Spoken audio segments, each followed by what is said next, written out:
The following episode discusses the story of 17-year-old Malala Yousafzai and the importance of equal education.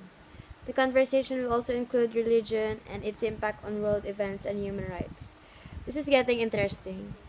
These people are reacting to a young girl named Malala Yousafzai. Malala! I've heard of her before. So ridiculous. Malala's determination would come at a cost. Malala Last year, she and her friends were traveling home on their Yousafzai. school bus when it was stopped. Her name is Malala even a was bit shot harder in to the- pronounce.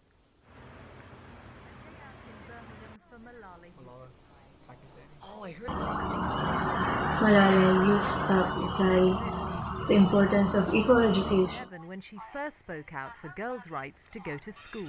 Sobrang gulo ng lugar nila. If it is in home, school, or any place. Her home valley of Swat in northern Pakistan came under the brutal rule. I didn't know Taliban did that in Pakistan. But I do know about the education not being Malala's equal for determination everyone. would come at a cost. Last And I year, agree with her there. Gosh, everyone needs education. when it was stopped. Whoa. Malala was shot in the head, deliberately targeted by the extremists. Today, Malala's become the face of the world's 57 million out-of-school children. She told me she still sees herself as an ordinary teenager. Do you believe Opposite. in dialogue with the Taliban? It's the job of the government to do it. And Killing people and slaughtering people wanted to be and educated. flogging people and blasting school is Were totally deprived of against that. Islam. They They were are deprived of misusing the name of Islam. the right to Islam tells education. us to be Thank you. peaceful. Islam tells us about brotherhood. Oh, wait. Not the true Islam which Ordinary the terrorists are showing teenager. us. Pero nung She's so ako, brave. nasa edad niya, With such honorable people. anong ginagawa Oh, she's ko? from the United Nations. Moment in Nung my ako life. 16 years On the old, 9th of October pabigat pa ako 2012, sa magulang ko. the Taliban shot me on the Like left legit. side of my forehead. I can't even handle the fact na siya, 16 years old, she has made a lot of sense. Silence us, And I think but they I failed. I We just realize downed the myself importance just of our now. voice. When we are She's so silent, strong. Dude, so much respect. we call upon the world leaders. A deal that goes against the rights of women is unacceptable. This is powerful.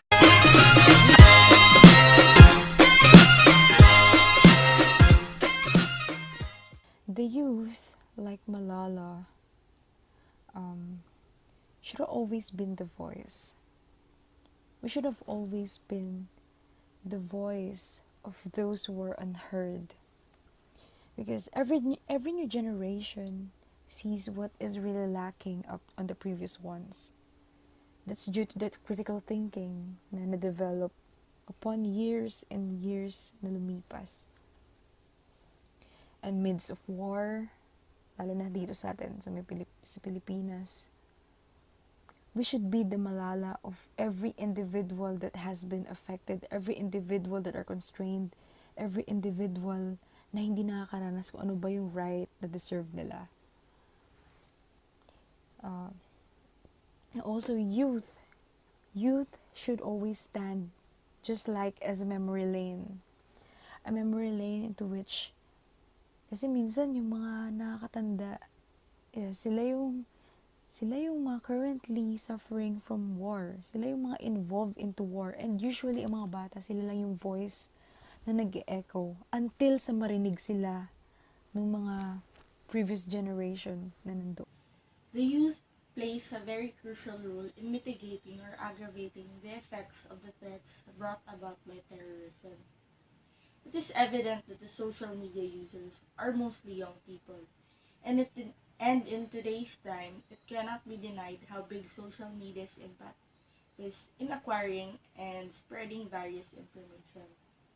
We, the youth, could try to responsibly and ethically act in social media.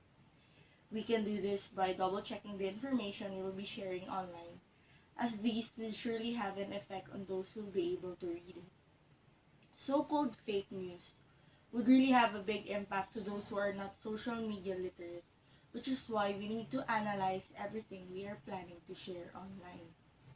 Instead of disseminating information that might worsen the threats posed by terrorism, We can instead share positivity online by, for example, sharing pictures of people helping one another despite ongoing wars.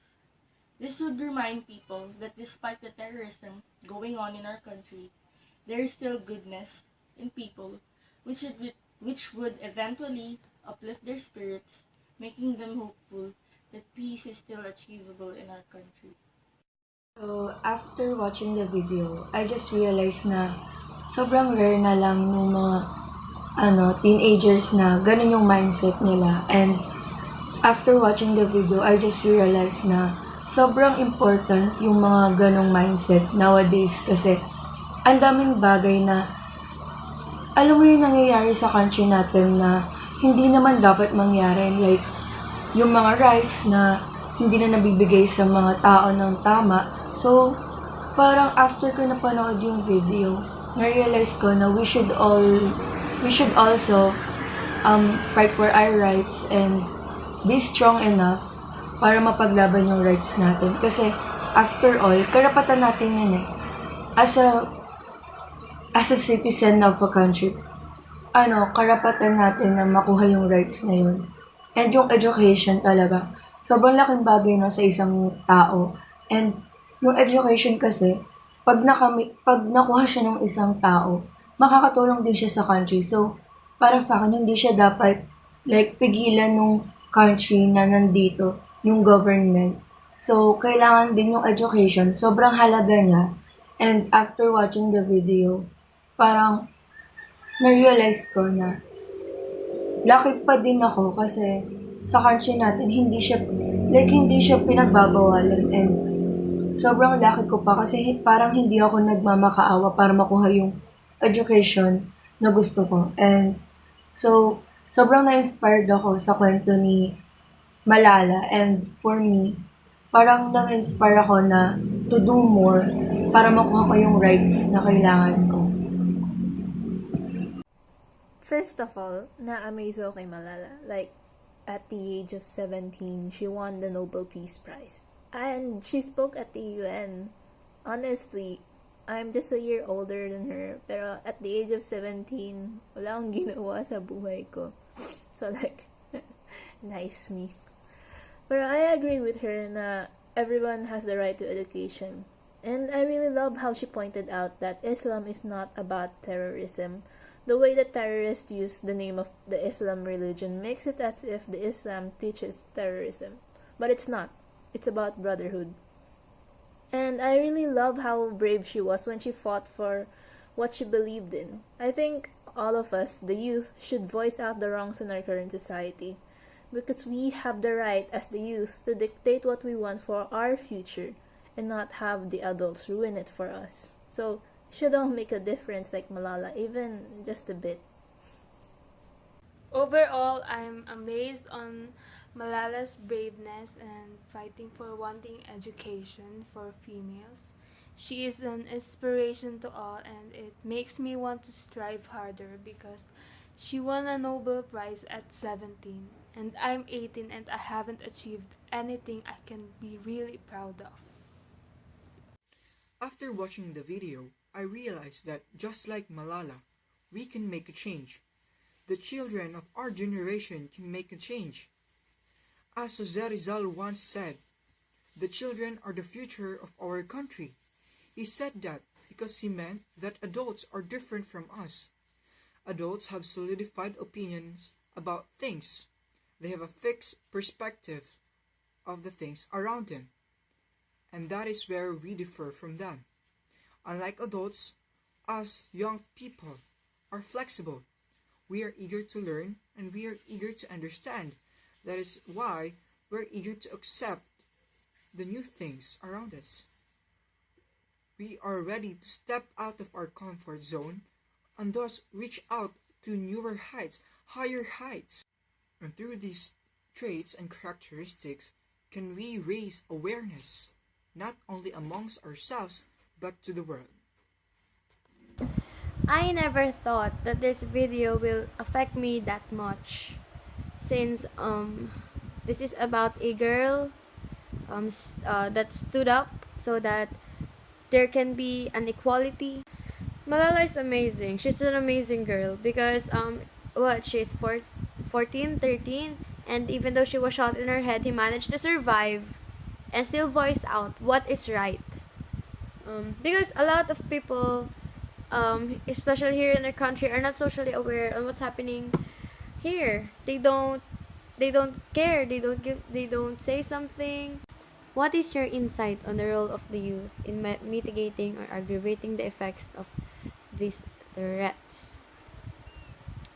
Well, according kay Rizal, ang kabataan ang pag-asa ng bayan. But sa nakikita ko ngayon, marami sa kabataan ngayon ang they don't wanna grab this opportunity wherein they can have education. But let's face it, sobrang hirap na makakapag-aral dito sa Pilipinas kasi kahit na maraming mga public schools and state universities kung saan pwede mag-kolehiyo, hindi pa rin siya accessible sa lahat kasi there's this tuition fees, kahit na sobrang mura na siya, hindi pa rin siya accessible for those family na hindi nila afford yung ganong. With regards to the role of the youth on all those threats by the terrorists, and it's kind of sad because we're kind of similar with Pakistan being a third world country and having terrorism happening in the country. I do believe that we shouldn't take these threats so lightly. I mean, my generation, 21st generation, Generation Z, we tend to not take things seriously and only like worry about it when it's near and when we know it's really, really serious. Well, threats are serious, and I think everyone has to take note of that. But then I hope that in the end, everyone would be able to just accept each other and not have those hindering things that would make you want to fight people. Gosh, I mean, not everyone can have it their way, and life truly isn't fair, but that's no right to start a war and downgrade other people, you know? So I just hope that the president knows what he's doing, the people have a change of hearts, and I hope we can trust everyone again.